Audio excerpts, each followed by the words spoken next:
Assalamualaikum warahmatullahi wabarakatuh. Anak-anakku, buku yang kita pelajari hari ini adalah Pupena kelas 4 terbitan Erlangga. Materi yang kita pelajari kali ini adalah tema 1, indahnya kebersamaan, subtema 1, keberagaman budaya bangsaku, pembelajaran 1. Anak-anak bisa mempersiapkan diri. Warisan budaya Indonesia adalah batik. Nah, berikut akan kami beri satu penjelasan, satu paragraf mengenai batik. Batik merupakan kain tradisional Indonesia. Kain batik dihasilkan dengan cara dilukis atau dicetak menggunakan malam. Kain batik berasal dari Pulau Jawa. Seiring berkembangnya waktu, batik tidak hanya ada di Pulau Jawa. Beberapa daerah di luar Pulau Jawa juga menggunakan batik sebagai pakaian tradisional, misalnya batik Bali. Nah, anak-anakku, dari paragraf di atas, sebelumnya saya jelaskan. Suatu teks terdiri dari beberapa paragraf. Nah, setiap paragraf anak-anakku memiliki gagasan pokok dan juga gagasan pendukung. Gagasan pokok adalah topik yang dibahas pada suatu teks, sedangkan gagasan pendukung adalah uraian atau informasi tambahan pada suatu teks yang terletak pada kalimat penjelas. Nah, sekarang kita sudah mengetahui apa itu perbedaan gagasan pokok dan gagasan pendukung.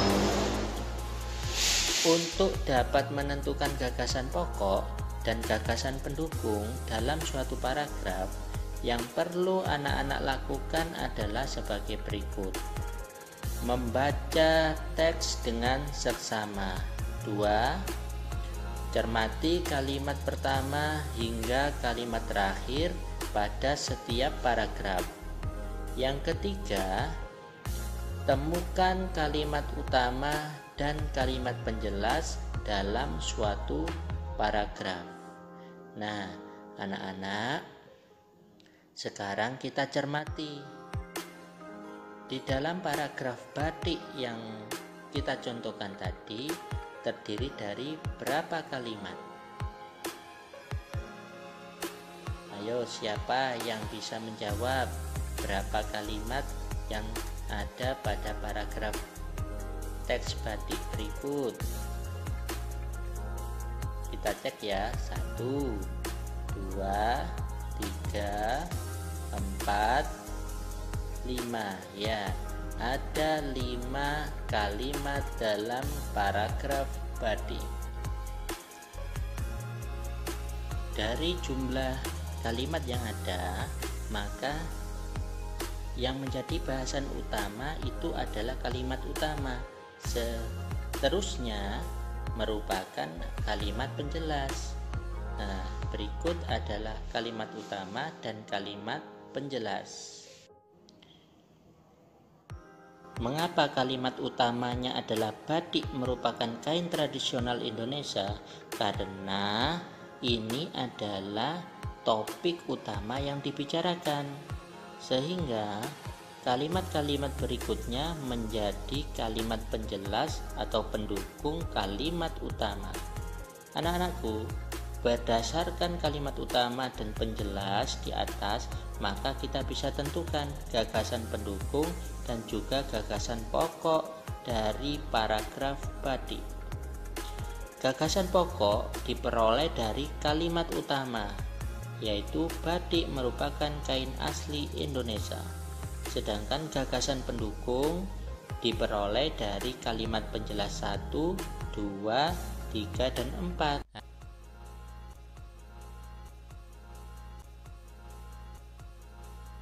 Cara benda menghasilkan bunyi.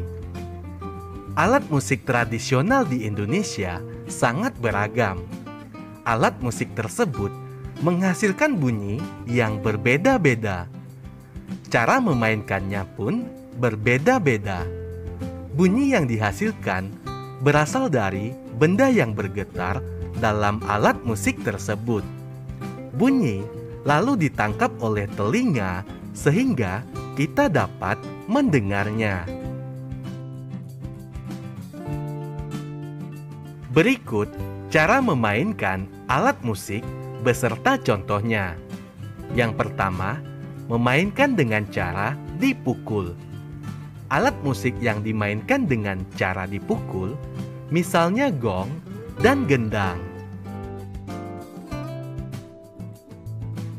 Yang kedua, ditiup. Alat musik yang dimainkan dengan cara ditiup, misalnya trompet dan seruling.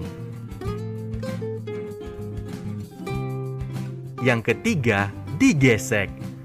Alat musik yang dimainkan dengan cara digesek, misalnya biola dan rebab. Yang keempat, dipetik. Alat musik yang dimainkan dengan cara dipetik, misalnya gitar dan kecapi. 5. Digetarkan. Alat musik yang dimainkan dengan cara digetarkan atau digoyang-goyangkan, misalnya angklung dan marakas. Cara terjadinya bunyi pada alat musik. Yang pertama, biola.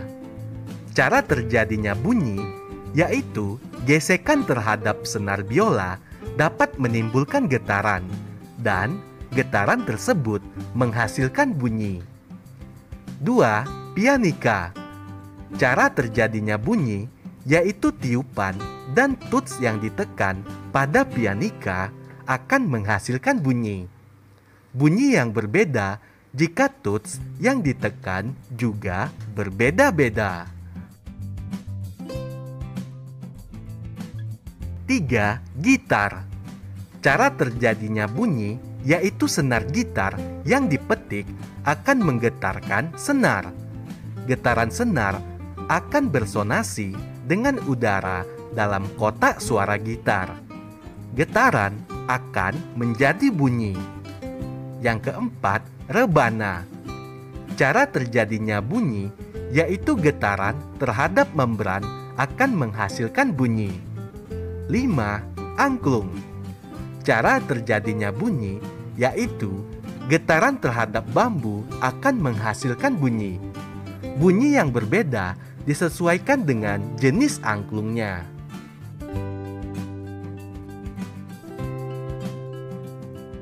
Perambatan bunyi. Bunyi dapat merambat melalui 3 jenis media, yaitu benda padat, cair, dan gas.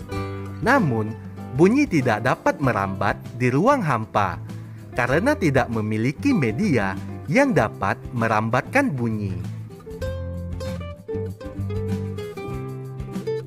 Yang pertama, bunyi merambat melalui benda gas. Suara merambat melalui udara. Udara termasuk benda gas. Bunyi merambat melalui benda padat. Suara merambat melalui benang kasur. Benang kasur termasuk benda padat. Bunyi merambat melalui benda cair. Suara merambat melalui air di dalam tong. Air termasuk benda cair.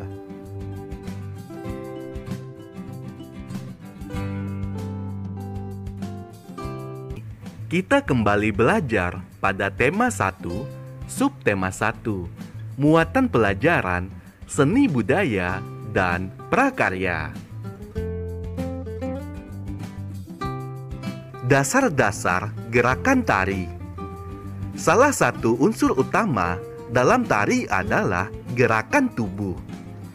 Gerakan tubuh dalam tari berfungsi untuk mengekspresikan suasana atau tema dalam tari tersebut.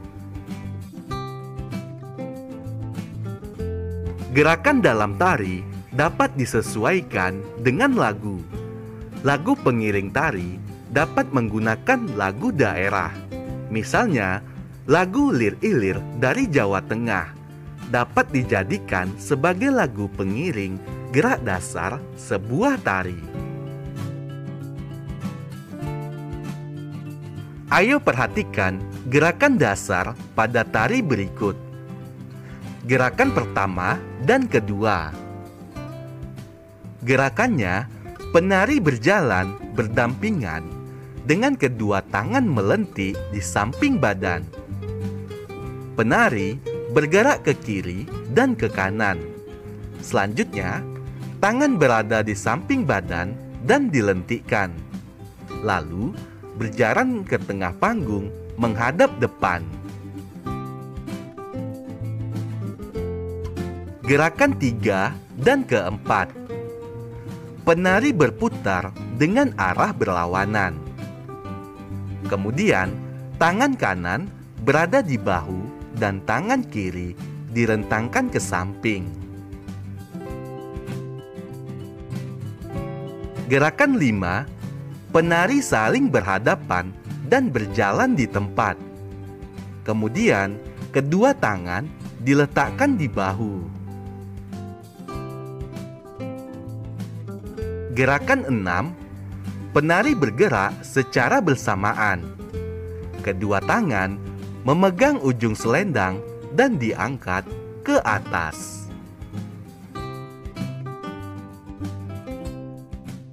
Gerakan terakhir, semua penari berjalan beriringan keluar panggung.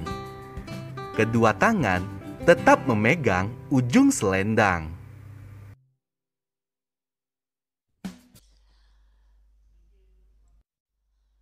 Sekian anak-anakku pertemuan pada kali kesempatan ini. Sampai jumpa di video-video pembelajaran selanjutnya. Kurang lebihnya Bapak mohon maaf.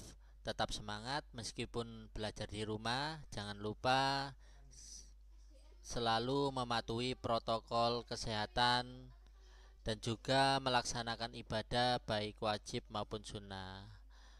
Wassalamualaikum warahmatullahi wabarakatuh.